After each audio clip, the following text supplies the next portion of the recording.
maanta waxaan sameynaynaa sauce spice oo macaan insha Allah.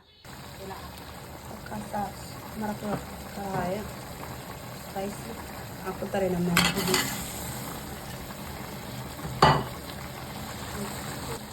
Waxaan ku daraynaa raqay.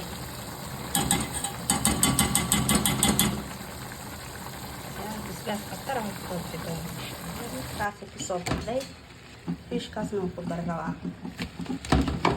Kornaya suugo karoot badan aan ku daray. I like it karoot badan.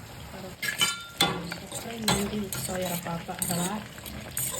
Waa la shiidaa markuu yara qabow. Saya kadaaki. Pinchi kokonana. It's gonna be yummy.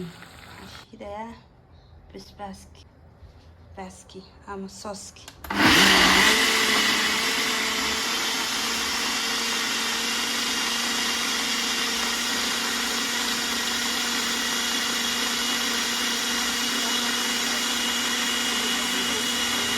saasi ku soo baxday sauce-kin oo ka soo quruxda badan weegan oo dhan ma sha Allah saas soo cunaysa.